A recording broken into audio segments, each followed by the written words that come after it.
Welcome to ആ spoken English class. ഇന്നത്തെ നമ്മുടെ ക്ലാസ്സിൽ സിഗ് സിഗ്ലർ എന്നറിയപ്പെടുന്ന ഹിലറി ഹിൻറ്റൺ സിഗ്ലർ എന്ന മോട്ടിവേഷൻ സ്പീക്കർ, അമേരിക്കൻ ഓഥർ പറഞ്ഞ വാക്കുകളിലൂടെ വളരെ ഈസിയായി എൻജോയ് ചെയ്ത് നമുക്ക് ഇംഗ്ലീഷ് പഠിക്കാം. സിഗ്ലർ പറഞ്ഞിട്ടുണ്ട്, You do not have to be great to start, but you have to start to be great.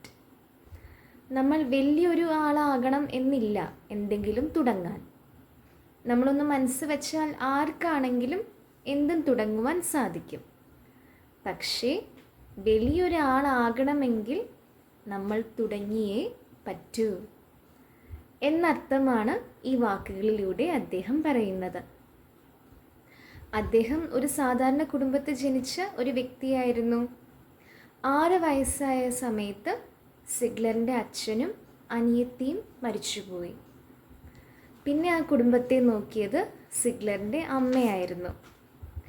സിഗ്ലറിൻ്റെ അമ്മയ്ക്ക് 5ാം ക്ലാസ് വരെയുള്ള വിദ്യാഭ്യാസം ലഭിച്ചിട്ടുണ്ടായിരുന്നുള്ളൂ.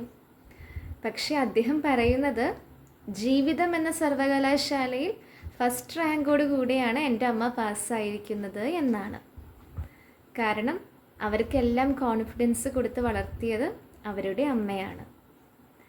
അങ്ങനെ അദ്ദേഹം ഒരു സെയിൽസ്മാനായി, പിന്നെ ഒരു മോട്ടിവേഷൻ സ്പീക്കറായി, ഒരു ഓഥറായി, അദ്ദേഹം തന്നെ ഒരു കമ്പനി സ്ഥാപിച്ചു. അപ്പോൾ അദ്ദേഹത്തിൻ്റെ ഈ വാക്കുകളിലൂടെ നമുക്ക് ഡെയിലി യൂസിന് ഈസിയായി എങ്ങനെ ഇംഗ്ലീഷിൽ സെൻറ്റൻസസ് ഫോം ചെയ്യാമെന്ന് നോക്കാം. ഇന്ന് നമ്മൾ ഈ വാക്കുകളിലെ ഒരു വാക്കാണ് പഠിക്കുവാൻ പോകുന്നത്, ബി. ആകുക എന്നർത്ഥമാണ് ബിയിൽ വരുന്നത്. നമുക്ക് ബി കൊണ്ട് ഇംഗ്ലീഷിൽ 3 രീതിയിൽ സെൻറ്റൻസസ് ഉണ്ടാക്കുവാൻ സാധിക്കും. നമുക്ക് നമ്മുടെ ആഗ്രഹം ഇംഗ്ലീഷിൽ ബി ഉപയോഗിച്ച് പറയാം. എനിക്കൊരു ഡോക്ടർ ആകണം. I want to be a doctor. I want to be a doctor. ആദ്യം ആരുടെയാണോ ആഗ്രഹം ആ വ്യക്തി ആദ്യം വയ്ക്കുക. എനിക്കൊരു ഡോക്ടർ ആകണം എന്ന് പറയുമ്പോൾ അതെൻ്റെ ആഗ്രഹമല്ലേ. ആദ്യം ഐ. ഇനി നമ്മളൊരാഗ്രഹം പറയുന്ന സമയത്ത് വോണ്ട് യൂസ് ചെയ്യാം. വോണ്ടിൻ്റെ അർത്ഥം ആവശ്യം എന്നാണ്. അപ്പോൾ നമ്മുടെ ആഗ്രഹവും ആവശ്യവും എന്താ? ഒരു ഡോക്ടർ ആകണം. I want. ഇനി നമ്മൾ പഠിച്ചായിരുന്നു, ഒരു ഡിറക്ഷൻ കാണിക്കുവാൻ ടു യൂസ് ചെയ്യുക. എന്താണ് നമ്മുടെ ആഗ്രഹം? ഒരു ഡോക്ടർ ആകുക. I want to be. ആകുക എന്ന വാക്ക് വയ്ക്കുക. ബി ആര്? A doctor. I want to be a doctor. എനിക്കൊരു ഡോക്ടർ ആകണം. എനിക്കൊരു ടീച്ചർ ആകണം എന്നെങ്ങനെ പറയും? I want to be a teacher. I want to be a teacher. അവൾക്കൊരു എൻജിനീയർ ആകണം.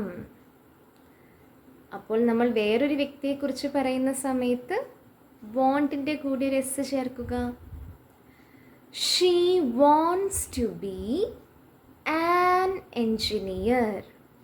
നമ്മൾ പഠിച്ചായിരുന്നു AEIOU എന്ന ആൽഫബറ്റ്സ് കൊണ്ട് തുടങ്ങുന്ന വാക്കുകളുടെ മുമ്പിൽ ഒരു എൻജിനീയർ എന്ന് പറയുമ്പോൾ എ എൻജിനീയർ എന്നല്ല, ആൻ എൻജിനീയർ എന്ന് വേണം പറയുവാൻ. കാരണം ഈ വെച്ചാണ് തുടങ്ങുന്നത് എൻജിനീയർ എന്ന വാക്ക്. അവൾക്കൊരു അക്കൗണ്ടൻ്റ് ആകണം. She wants to be an accountant. She wants to be an accountant. അവർക്ക് ഡോക്ടേഴ്സ് ആകണം. അവരൊരുമിച്ചെടുത്ത തീരുമാനമാണ്, എല്ലാവരും ഡോക്ടേഴ്സ് ആവും. അവർക്ക് ഡോക്ടേഴ്സ് ആകണം. ആകണം എന്നൊരു കാര്യം നമ്മൾ ഇംഗ്ലീഷിൽ പറയുമ്പോൾ നമ്മുടെ മനസ്സിൽ വരണം ബി ഉപയോഗിക്കണം. അവർക്ക് ഡോക്ടേഴ്സ് ആകണം. They want to be doctors. They want to be doctors. അപ്പോൾ ഈ രീതിയിൽ നമ്മുടെ ആഗ്രഹങ്ങൾ, ഭാവിയിലെ നമ്മുടെ ആംബിഷൻസ് നമുക്ക് ബി യൂസ് ചെയ്ത് പറയുവാൻ സാധിക്കും. രണ്ടാമതായി ഭാവിയിലെ കാര്യങ്ങളും നമുക്ക് ബി യൂസ് ചെയ്തിട്ട് പറയാം. ഭാവിയിലെ ഒരു ഫംഗ്ഷന് നമ്മളെ ഇൻവൈറ്റ് ചെയ്തിരിക്കുകയാണ്. അപ്പോൾ നമ്മൾ പറയുകയാണ് ഞങ്ങൾ അവിടെ ഉണ്ടാകും. ഞങ്ങൾ അവിടെ ഉണ്ടാകും. We shall be there. We shall be there. ഞങ്ങളെന്ന് പറയുമ്പോൾ we, നമ്മൾ പഠിച്ചായിരുന്നു ഭാവിയിലെ കാര്യങ്ങളെക്കുറിച്ച് പറയുമ്പോൾ ഏതൊക്കെ രണ്ട് വാക്കുകൾ നമ്മൾ ഓർത്ത് വയ്ക്കണം? will, shall. എന്നെക്കുറിച്ചോ നമ്മളെക്കുറിച്ചോ ഞങ്ങൾ അങ്ങനെയുള്ള സെൻറ്റൻസ് ആണെങ്കിൽ shall യൂസ് ചെയ്യുക. ഞങ്ങൾ അവിടെ ഉണ്ടാകും. We shall. ഇനി ആകും എന്ന അർത്ഥമാണ് ആ സെൻറ്റൻസിൽ വരുന്നത്. അപ്പോൾ ബി എവിടെ? അവിടെ. ദേർ. ഞങ്ങൾ അവിടെ ഉണ്ടാകും. V shall be there. ഞാൻ അവിടെ ഉണ്ടാകും. അതെങ്ങനെ നമ്മൾ ഇംഗ്ലീഷിൽ പറയും? I shall be there. ഒന്നുകൊണ്ടും പേടിക്കണ്ട, ഞാൻ അവിടെ ഉണ്ടാകും. I shall be there. അവരവിടെ ഉണ്ടാകും. അവരെന്ന് പറയുമ്പോൾ ദേ. അവരവിടെ ഉണ്ടാകും. അവരിപ്പോൾ എത്തിയിട്ടില്ല, ഭാവിയിലെ കാര്യമാണ് നമ്മൾ പറയുന്നത്. അപ്പോൾ ആദ്യം ആരെക്കുറിച്ചാണോ പറയുന്നത് അവരെ ആദ്യം വയ്ക്കുക. ദേ. ഇനി ഭാവിയിലെ കാര്യമായത് കാരണം വിൽ. അവരവിടെ ഉണ്ടാകും. ആകും എന്നൊരു സെൻറ്റൻസ് ആയത് കാരണം നെക്സ്റ്റ് കണ്ണുമടച്ച് ബി ഇടുക. ദേ വിൽ ബി ദേർ. അവരവിടെ ഉണ്ടാകും. ദേ വിൽ ബി ദേർ. അവരിവിടെ ഉണ്ടാകും. ഇവിടെ എന്ന് പറയുമ്പോൾ ഹിയർ. അവർ ഇവിടെ ഉണ്ടാകും എന്നെങ്ങനെ പറയും? They will be here. They will be here. ഞാൻ ഇവിടെ ഉണ്ടാകും. I shall be here. I shall be here. ഞാൻ ഇവിടെ ഉറപ്പായിട്ടും ഉണ്ടാകും. ഉറപ്പായിട്ടും എന്ന് പറയുമ്പോൾ ഷുവർലി യൂസ് ചെയ്യുക. I shall surely be here. ഞാൻ ഇവിടെ ഉറപ്പായിട്ടും ഉണ്ടാകും. ഒരു സംശയം വേണ്ട, ഞാൻ ഇവിടെ ഉറപ്പായിട്ടും ഉണ്ടാകും. I shall surely be here. അവൻ ഉറപ്പായിട്ടും ഇവിടെ ഉണ്ടാകും. നമ്മൾ അവനൊരു ജോലി കൊടുത്തിരിക്കുകയാണ്, അപ്പോൾ അവൻ ഉറപ്പായിട്ടും ഇവിടെ ഉണ്ടാകും. He will surely be here. He will surely be here. നമ്മൾ വേറൊരു വ്യക്തിയെക്കുറിച്ച്, ഭാവിയിൽ നടക്കുന്ന ഒരു കാര്യത്തെക്കുറിച്ച് പറഞ്ഞപ്പോഴാണ് വിൽ നമ്മൾ ചേർത്തത്. ഇനി നമ്മൾ പറയുകയാണ് ഞാൻ അപ്സ്റ്റെയർസിൽ ഉണ്ടാകും. I shall be upstairs. I shall be upstairs. ഞങ്ങൾ പുറത്തുണ്ടാകും. ഞങ്ങൾ പുറത്തുണ്ടാകും എന്നെങ്ങനെ പറയും? We shall be outside. We shall be outside. ഞങ്ങൾ പുറത്തുണ്ടാകും. കാരണം നമ്മളിപ്പോൾ പുറത്തെത്തിയിട്ടില്ല, ഭാവിയിൽ നടക്കാൻ പോവുകയാണ്. ഞങ്ങൾ പുറത്തുണ്ടാകും. അപ്പോൾ നമ്മൾ ഷാൽ യൂസ് ചെയ്ത് സെൻറ്റൻസ് ഉണ്ടാക്കി. We shall be outside. ഞങ്ങൾ പുറത്തുണ്ടാകും. അവൻ ഓഫീസിലുണ്ടാകും. He will be in the office. ഓഫീസിൽ എന്ന് പറയുവാൻ ഇൻ യൂസ് ചെയ്യുക. അവൻ ഓഫീസിലുണ്ടാകും. He will be. ഇനി സ്ഥലം പറയുക. ഇൻ നമുക്കറിയാം, സ്പെസിഫിക് ആയിട്ട് ഏത് ഓഫീസാണെന്ന് നമുക്കറിയാം. അങ്ങനെ സ്പെസിഫിക് ആയി പറയുമ്പോൾ ദ യൂസ് ചെയ്യുക. അവൻ ഓഫീസിലുണ്ടാകും. He will be in the office. He will be in the office. Sneha ഗാർഡനിൽ ഉണ്ടാകും. Sneha will be. ഇനി സ്ഥലം പറയുക. In the garden. Sneha will be in the garden. Sneha ഗാർഡനിൽ ഉണ്ടാകും. ഇനി നമ്മൾ പറയുകയാണ്, ഞങ്ങൾ ദുബായിൽ ഉണ്ടാകും. ഞങ്ങൾ കേരളത്തിലോ ഇന്ത്യയിലോ ഒന്നുമല്ല, ഞങ്ങൾ ദുബായിൽ ഉണ്ടാകും. V shall be in Dubai.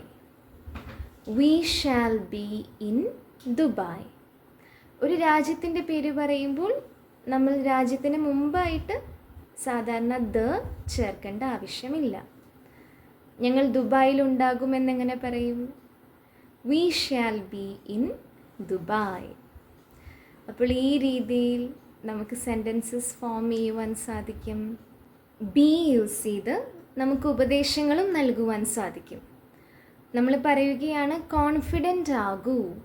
അതെങ്ങനെ ഇംഗ്ലീഷിൽ പറയും? Be confident. Be confident. ആദ്യം ബി വയ്ക്കുക, പിന്നെ എന്താണോ നമ്മുടെ ഉപദേശം അത് പറയുക. കോൺഫിഡൻ്റ് ആകൂ. Be confident. കെയർഫുൾ ആകൂ. നീ കുറച്ചുകൂടെ ശ്രദ്ധിക്കണം. കെയർഫുൾ ആകൂ എന്നെങ്ങനെ പറയും? Be careful. Be careful. Energetic ആകൂ. ആ കുട്ടി സ്റ്റേജിൽ പെർഫോം ചെയ്യാൻ പോവുകയാണ്, പക്ഷേ അത്ര എനർജി ഇല്ല.